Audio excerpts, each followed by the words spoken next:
Mixnews. So about NATO troops in the Baltic states and Eastern Europe, how do you think, what was the essence of this decision, why it was taken?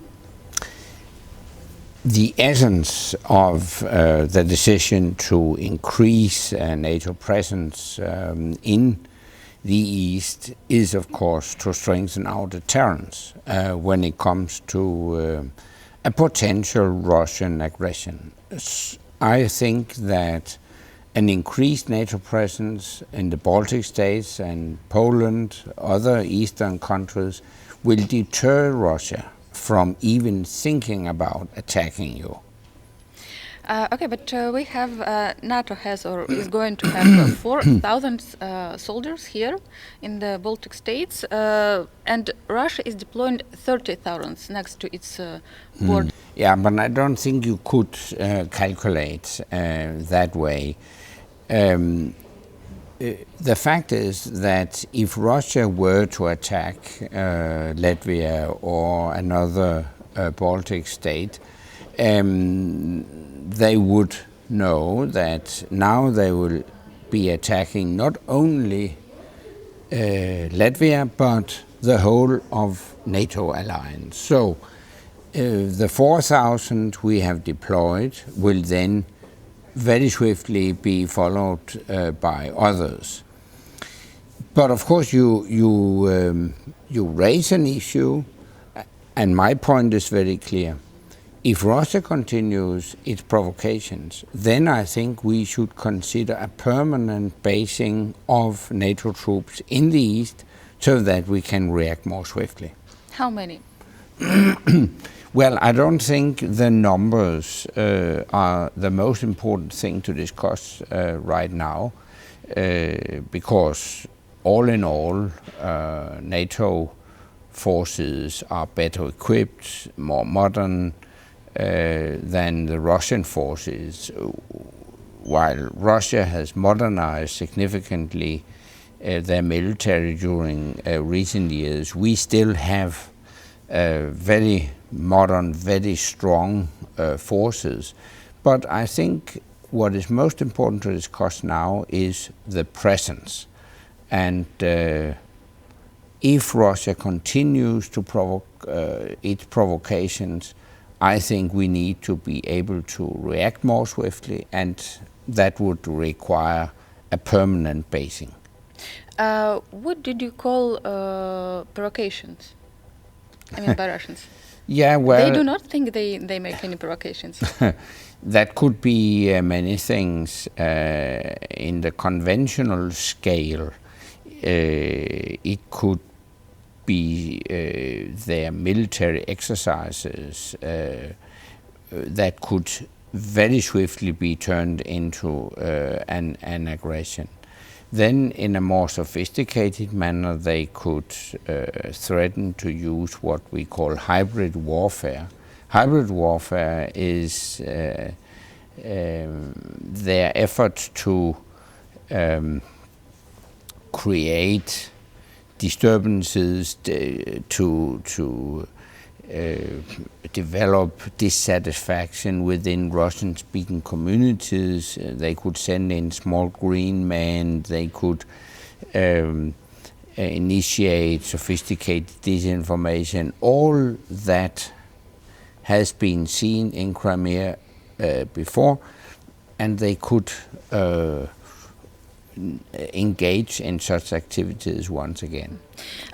You said we can think about permanent presence of NATO troops here, but our Latvian politicians, they say these 4,000, they are permanent here. Yeah, and that's also why it is a very, very important decision that was taken at the Warsaw Summit, because while in principle it's not a permanent basing, then it is pretty close to a permanent presence, because we rotate these troops on a regular basis. I'm speaking about a situation where the Russians step up their provocations. In that case, I think we will need more. Of NATO agreement, which says, we know, everyone knows what it says, but were there any doubts about it?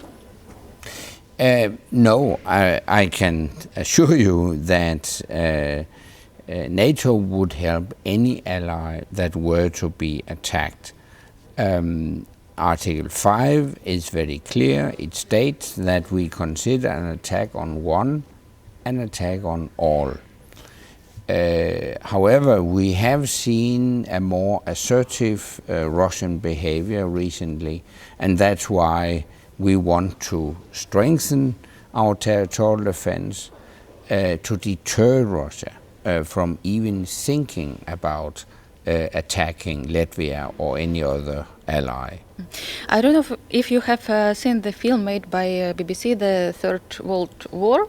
They are like, it's like a game when Russia starts something like in Crimea, like it starts, it's here in Latvia, but the film was made on the basis of the doubts of the UK government if they need to help and if they need to engage, because in the NATO agreements is written that NATO countries has to help the suffering, let's say, country, but it's not written in which way.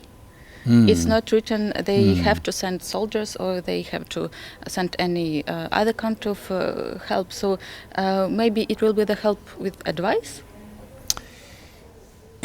Yeah, that's actually a very important point. There is no automaticity in Article 5. Each individual ally will have to decide exactly how they will help. But I think the decisions taken at the NATO summit in Warsaw was very important in that respect, because they demonstrate this is not just giving advice. All NATO allies are strongly committed to actually defending any ally in the hard way, that is, with troops.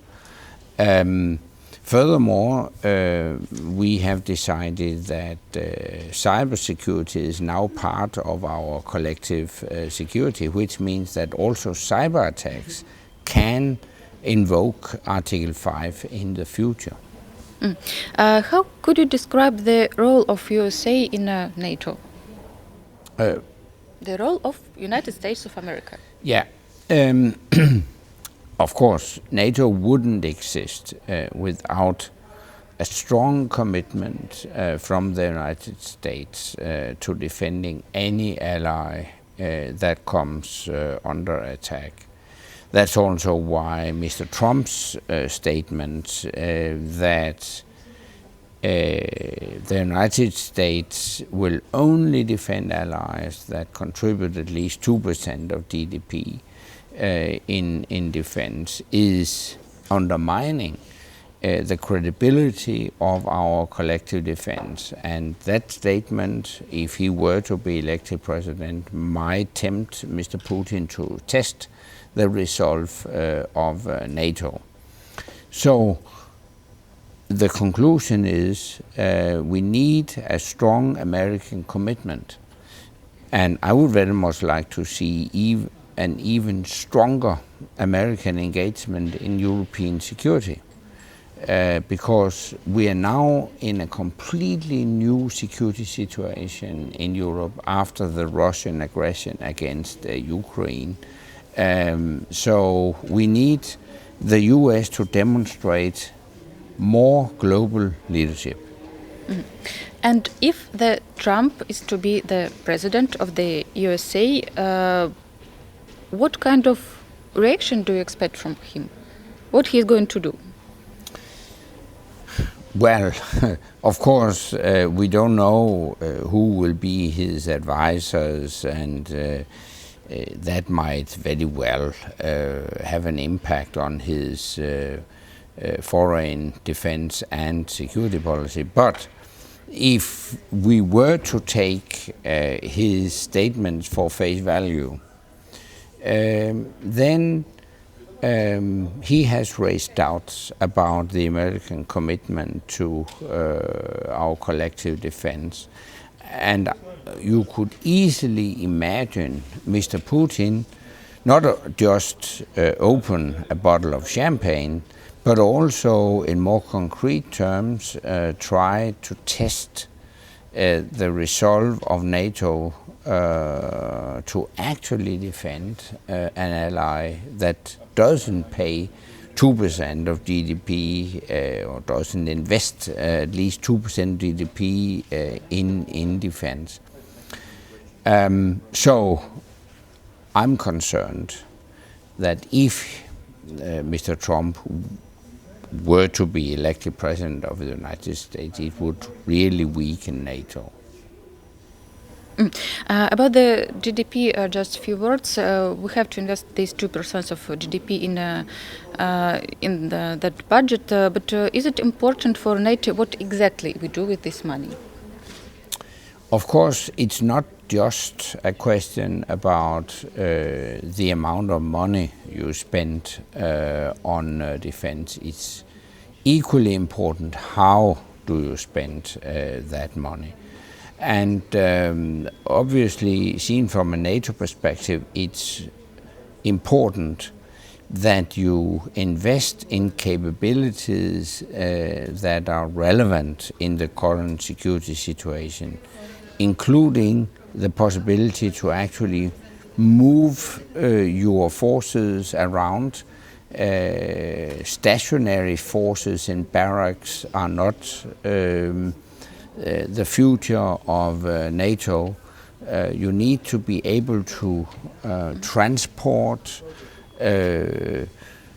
your troops to other areas. You also need to be better in defending your cyber systems, etc. So it's not enough to invest at least 2%. You also have to do it the right way. But NATO can help giving advice on how to spend that money correctly. We just bought a lot of, maybe it's a lot of for us, used vehicles for Minister of Defense. Do you think it was a good purchase? Do you think we really need this used vehicle and it can help us somehow in the case of a conflict? Yeah, but I'm not going to comment on national decisions on defense, because they are still national decisions. But in NATO we have a defense planning which aims at ensuring that overall the alliance as such has the capabilities that are needed. And then each individual nation can decide on investments within that overall framework. And I'm confident that also the Latvian government will live up to those commitments. And the last one, maybe the short question, do you really believe there can be the third world war between Russia and NATO, and where? Actually, I don't think so, because the Russians know that NATO is a very strong security organization. At any attack against any ally would be met with a decisive NATO response. Isn't it going on in Syria?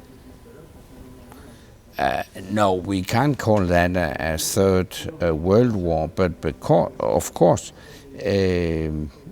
all the problems in Syria are a major concern, and I hope, also think, a new American president will take steps, more tough-minded steps against Russia and against the current Syrian regime, with the aim to solve that crisis. Okay. Thank you.